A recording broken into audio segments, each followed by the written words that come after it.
படின்னு சொல்லவே பயமா இருக்குன்றாங்க.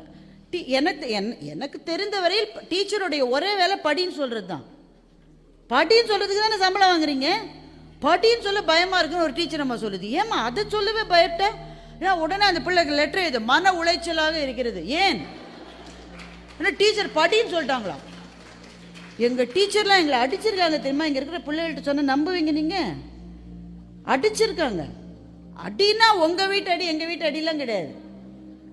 முட்டி போட வைப்பாங்க. முட்டி போடும்போது மணல் மேல முட்டி போடணும். இப்ப இந்த மாதிரி இடத்துல முட்டி போட வச்சாங்கன்னா மணல் இல்லை, என்ன செய்வாங்கன்னு நினைக்கிறீங்க? நாங்களே ஒரு கூடையில மணலை கொண்டு வரணும். போய் இங்க வெளியில மணல் இருக்குல்ல, நாங்களே ஒரு கூடையில கொண்டு வந்து மணலை கொட்டி அது மேல எங்களே முட்டி போட வைப்பாங்க. அப்புறம் கிளாஸ்ல வந்து அடிக்கிறதுக்காக கை நீட்ட சொல்லுவாங்க.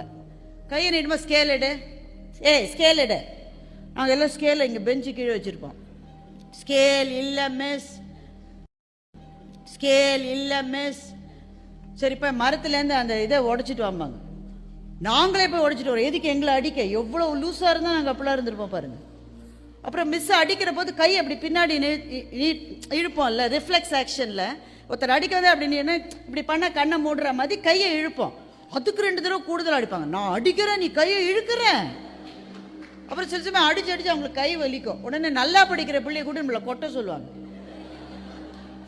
அந்த பிள்ளை தான் நாட்டு என் கிளாஸ்மேட் தானே, நான் கொட்டலாமான்னு யோசிக்கும். அதனால டொங்கு டொங்கு கொட்டும். இது எல்லாத்தையும் விட பெரிய பிரச்சனை என்னன்னா, நாங்கள் இதை போய் வீட்டில் சொல்லவே மாட்டோம். இங்கே இருக்கிற பிள்ளைங்க நம்புவீங்களா நீங்கள்? வீட்டில் போய் சொல்லவே மாட்டோம். ஏன் சொல்ல மாட்டோம்னு நினைக்கிறீங்க? வீட்டில் வேற அடிப்பாங்க. எங்க அப்பா இத்தனைக்கு ஹெட் மாஸ்டர். அவர் சொல்லுவாரு, உன் டீச்சர் அடிக்கிற மாதிரி நீ தவறு செய்தாயா? அப்படி அவர் 2 அடி அடிப்பார்.